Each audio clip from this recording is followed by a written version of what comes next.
Well, good morning, everybody. For those that are new, my name's Tim Beckett. I am the Director of Emergency Management and the Fire Chief for the City of Mississauga. With me, I have Councillor Nando Anika and Sergeant Josh Cawley. The mayor was to attend with us this morning. She was flying in from Ottawa. Her flight was delayed. She is now just arriving at Pearson as we speak. We didn't want to hold this up, and she suggested that we proceed without her, and she brings her regrets for not being here. So we want to talk a little bit today. Today's a better day in terms of news as it relates to the area here in Ontario, just north of Dundas, where we had an explosion occur on Sunday. We're now in day 6 of this incident. Just to give you a scope of numbers, we had 104 businesses that were directly impacted by the explosion. We had 24 residential units directly impacted. We had 58 residents that were sheltered through our sheltering program with the Region of Peel Social Services and the Red Cross and our Office of Emergency Management. The good news today is that here Ontario has been opened. The road is opened. We're now opened 3 lanes northbound, and we're opening 1 lane southbound at this time. The business residents are actually, as we speak, starting to return to their units to assess some of the damage, repair what they can, and get ready to open their businesses again. The 58 residents that we have had in shelters are now returning as of 1300 hours today. They'll be back in, and they'll be working with our staff, the staff of Office of Emergency Management, Peel Police, and Enbridge Gas in order to get them fired back up with their heat and get them back into their units. So this is a good day for us in terms of returning people back. One of the pieces that I know many will want to know is what's the status of the investigation. The investigation is ongoing with the Ontario Fire Marshal's Office. We've had a number of pieces that, if you remember back to the Hickory Drive explosion a couple of years ago, when we work these explosions, we've got to work from the furthest field out and move inward with the investigation. A number of things had to occur in terms of different testing pieces as required by TSSA as part of the investigation. And now, as of yesterday morning, we were able to get into the actual explosion building itself, ground zero, and start to work through that investigation piece. In speaking with the Fire Marshal's Office, they anticipate that their investigation, on-site investigation, will take them through till Saturday evening, at which time they will take anything that they have recovered and discovered and take it back for further analysis, work through their process, and then we can expect sometime over the next few months them to release the actual cause and what they've seen. So Saturday night we won't have a cause for you as of yet. It takes some time behind the scenes. So it's a good news story today. I want to turn it over to the councillor here to talk a little bit about on how his ward was impacted. Yeah. Councillor? Chief, thank you very much. Councillor Unica from Ward 7. I've had the privilege of being the councillor for 30 years, and ironically, I was born a kilometre from the explosion. Let me first say on behalf of Mayor Crombie, and Mayor Crombie's on her way back from the Big Cities Mayors Conference. She wanted to be here. Of course, she and I have been in constant contact since the explosion. The first thought I wanted to pass along was on behalf of our emergency responders, Chief, to you, to all of the people involved, the Red Cross, the ambulance, everybody. I've got to extend my gratitude on behalf of the Ward 7 community. You know, I watch CP24 regularly, and I got the news first thing Sunday morning as well. I was out at the site at about 9 o'clock, and it was really heartwarming to see all the resources that were on site already. which I thought was just marvelous. I could see it was well under control. We set up the command center at 2 o'clock, and again, right in the throes of it, we had vehicles there, transit buses there to move people to warmer shelter in Mississauga Valley. Then later that day, the mayor and I were in Mississauga Valley, and I want to convey one story because it makes me so proud of how the event was handled. There are a few families that I met, constituents of mine, and a lot of them relatively newcomers to Canada. One family that had just come from India, and I wanted to convey their story. They were so grateful, say, Councillor, thank you to you, thank you to the mayor for coming. Got to tell you, our life's turned upside down, and within hours, we're on buses that are keeping us warm. We end up here at the warming center that you look after us, and a few hours later, you've already sorted out accommodation. There were some emergency responders. One of the young ladies, one of the girls, was having her birthday. They brought her pizza and cake for her birthday. And the gentleman's comment to me was, I say, a relative newcomer to Canada from India, and his comment was, you know, where I'm from, the old country, there could be a major cataclysm a few miles out of the main centers, and you might not see emergency responders for days. And there we will go forth. So that's the first message I want to convey on behalf of the mayor and I. We're very grateful to our emergency responders. The next message is a good news message. Now we're on to the recovery and people getting their lives back to normal. Had a lot of calls from businesses and people that want to get back into the regular routine, and that's what our efforts have been working towards. And the last comment I would want to convey on behalf of myself and the mayor, we did address the matter on Wednesday at Council. Some of you may know some of these plazas, if you can imagine, predate me, the mayor. They predate Hazel McCallion. Some of these things were built before I was born. So these are a lot of older structures, and you may not be aware, unlike the conventional plazas of today, they were built before there was a condominium act. So the units are individually owned. That means they're individually metered and serviced. And so the chief and I and the mayor brought it up as well. A little bit of concern over the last 60, 70 years, what arrangements may have been made in terms of servicing for all of the properties and making sure it's up to code and to the proper standards. And I got to commend the chief and our building officials that say, Nanda, we're on top of that. We are doing a very thorough inspection of what's there, because going forward, part of the recovery, safety and the well-being of the people that have to work there, the people that have to live there, and the patrons that make use of those services. So I want you to know that's uppermost in our thoughts going forward as well. Finally, I'm very grateful that we've also arranged for a community meeting at TL Kennedy, and I want to make you aware of the details. That's this Thursday, February 22nd, 6:30 to 8:30. We will be on site. I will be on site. I'm hopeful the mayor will be there as well, and hope to reach out to the community and get things to normal as quickly as possible, because, as I say, we're on to the recovery phase now. So with that, the chief and I would be happy to answer any questions you may have. Chief. Josh, I don't know if do you have anything you want to add? No, Chief. Okay. Thanks. Chief, can you talk about the damage? You mentioned earlier that before people can get back in, business owners, or you have to structurally check out all these buildings. Are any of these buildings not self-contained, including the one where the explosion happened? So all the buildings outside of the building that the explosion occurred in are able to return. So there was a number of things that happened with respect to those buildings. First of all, we had to bring in our building department to make sure that they were structurally sound. There was no damage as a result of the explosion.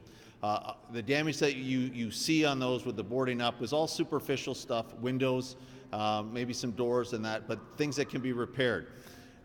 We then went through with our fire inspectors to make sure that at the request of the councillor and the request of some of the business people, can you make sure that my building is fire safe? Because they're concerned now, if it happened across the road, can it happen in my building? We want to make sure that everything's good. We worked with Enbridge Gas, and we made sure that we are making sure as we go through the reintroduction that all the appliances that they have that are gas powered meet today's standards. So that if there's some changes that need to be made, those will get done. And then I can assure you that we would not put people back into their homes if they were unsafe as it relates to fire, building, or gas. So that was all checked off and assured by all the various agencies that we're good that way. The other piece was the investigation.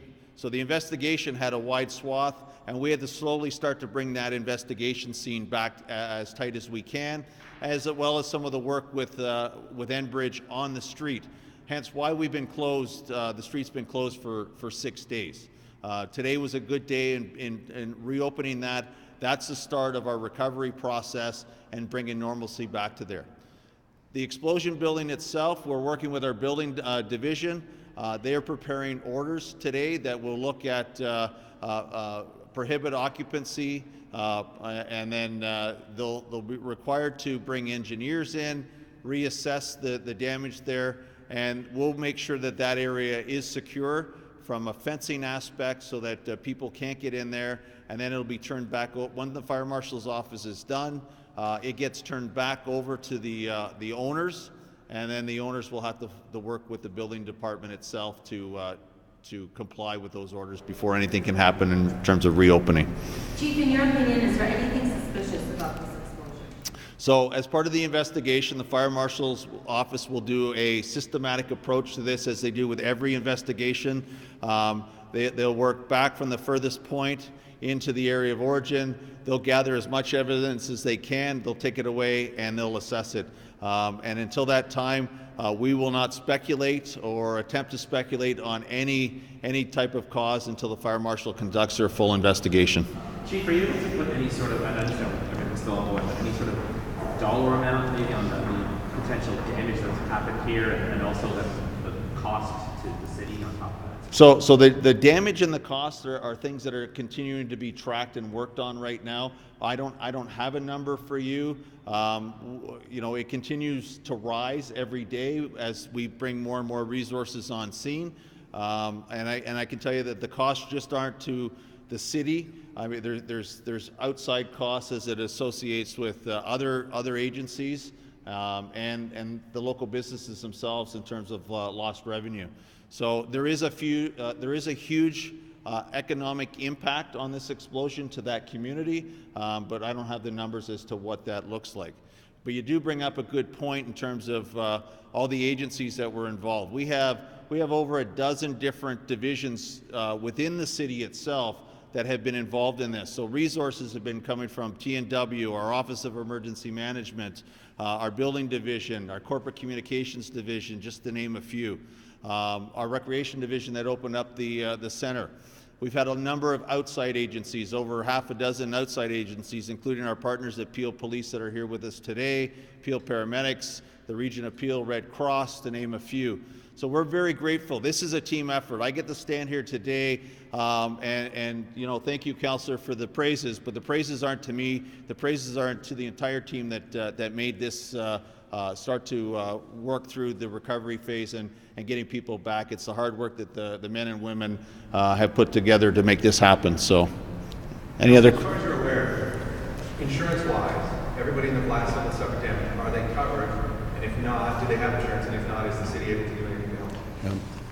Thank you for the question, and some of the business owners have brought it up. Remembering the scenario that I brought up before, this is a condo without a condominium agreement, and everybody owns their unit individually and/or rents the unit. So if you can imagine, when these were built back in the day, they were the perfect live-work communities. It was usually the newer Canadians, bought the unit individually, worked downstairs, lived upstairs, then over time they severed off the top units, sold them, they became commercial, they became rental. So now what's happened is a block that looks like a conventional plaza may in fact have 20 owners and or up to 20 renters for those that have rented them out. They all have their individual agreements. And some of the purchasers and some of the renters and some of the owners, it's a bit of a quagmire now dealing with their insurance on the property because it's still early days. What are the amounts, et cetera, et cetera. We're asking everybody to look past that. Let's get these people back to the normal routine. Let's get Cooksville back working and thriving. And then those challenges, as my experience has been over 30 years, those are going to take time to sort out, to see who's culpable, who's liable, and whose insurance, whether it's the renters, the owners, what combination will deal with those after the fact. And we would hope, I'm sure I'm speaking on behalf of the city, that's why they have insurance, that's why the property owner for the bricks and mortar has insurance, that's why the business owner, we would hope, would have insurance, and we would think a lot of it would fall to them. Councillor, wouldn't it be very possible to 72 hours you guys can bring home these people fairly quickly? But moving forward, for people who do have those rental contracts Yes. and can't go back to them at all, will you be assisting them? Yes, that's come up, and the chief can answer that. Thank you. So one of the pieces that we work with, the Red Cross, you're right, the Red Cross puts the residents up for 72 hours through our agreements with them.